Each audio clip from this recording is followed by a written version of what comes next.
اب یہ رحمت جو ہے قرآن مجید میں اللہ تعالیٰ کی یہ شان دو الفاظ کے ذریعے سے آتی ہے، رحیم اور رحمان.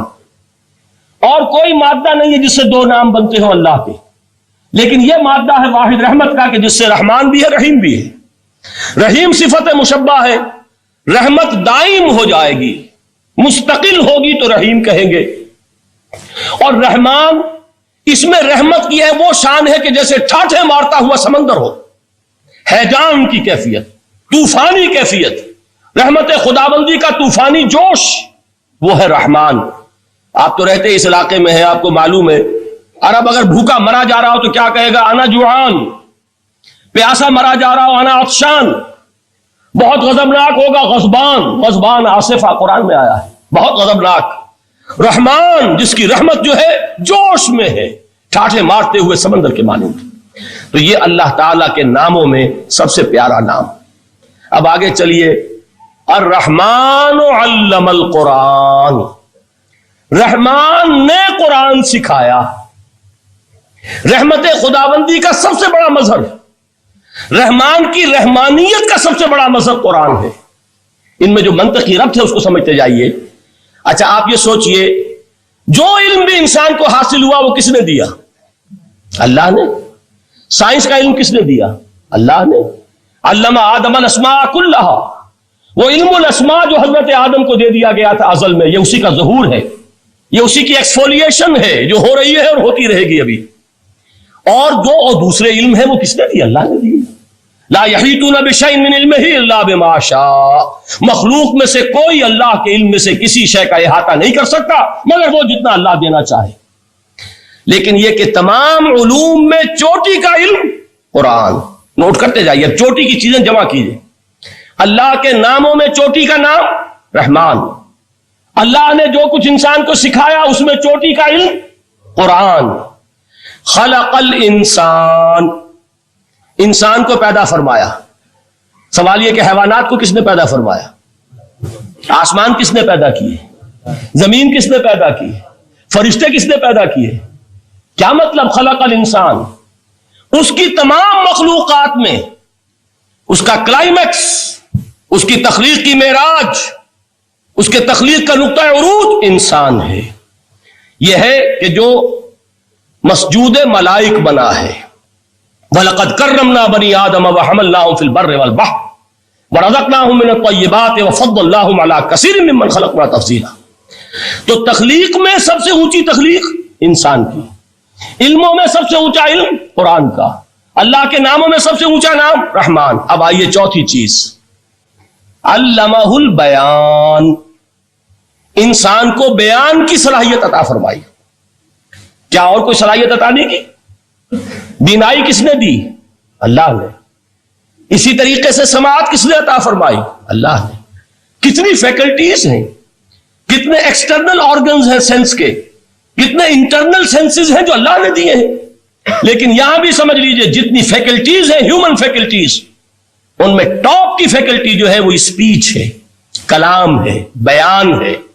جن لوگوں نے میڈیکل سائنس کا مطالعہ کیا ہے وہ جانتے ہیں کہ یہ برین ہے، ہیومن برین، اس برین میں جو وہ اوپر ایک زرد سا مادہ ہوتا ہے، گرے میٹر، اس کی ایک کوٹنگ ہوتی ہے. یہ ہائیسٹ ایوالوڈ فارم ہے اور اس میں سب سے بڑا رقبہ جو ہے وہ اسپیچ سینٹر کہلاتا ہے.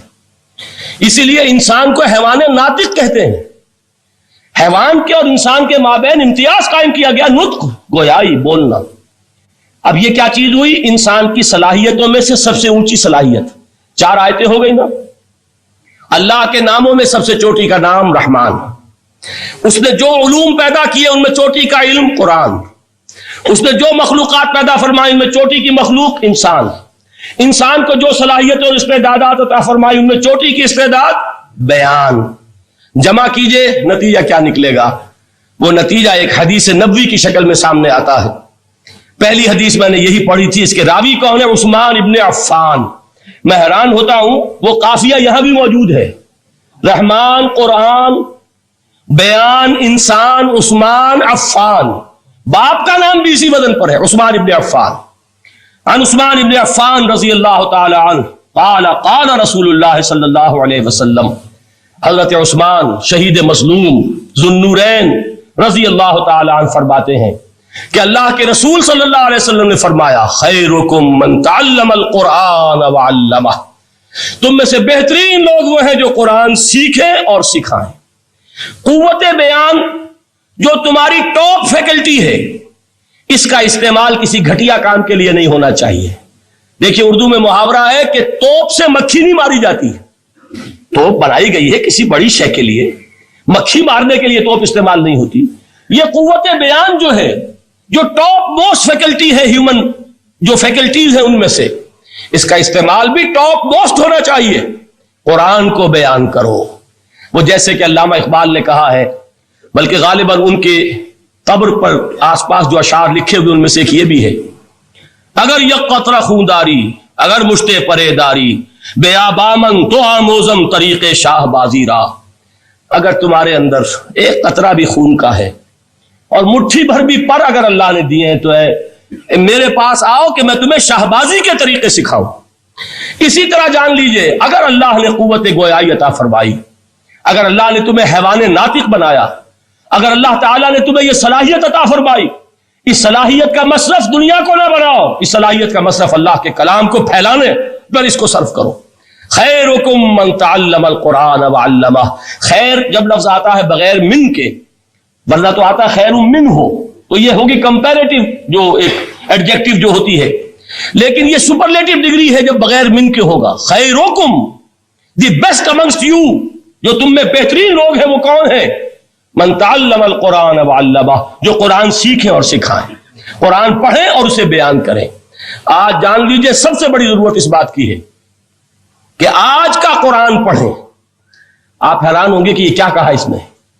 دیکھیے قرآن اترا ہے 1400 برس پہلے، لیکن تا قیام قیامت نوع انسانی کو جتنے مسائل درپیش ہوں گے ان سب کا حل اس میں ہے، البتہ کھودنا پڑے گا، گہرائی میں اترنا ہوگا۔ ایک قرآن کی سطح ہے، اس سطح نہیں، اس کی گہرائیوں کے اندر غوطہ زنی کرو، قرآن میں ہو غوطہ زن اے مرد مسلمان۔ اور آج کا قرآن یعنی آج کی ہدایت جو اللہ نے اس میں رکھی ہوئی ہے، ڈگ اٹ آؤٹ، اس کو نکالو اس کے اندر سے۔ ابھی میں حدیث تو آپ کو سناؤں گا، اس میں یہ تصور آئے گا سامنے اور واضح ہو کر۔ آج کے انسان کی رہنمائی اس قرآن سے اخذ کر کے انسان تک پہنچاؤ، یہ ہے فریضہ محمد رسول اللہ کی امت کا صلی اللہ علیہ وسلم۔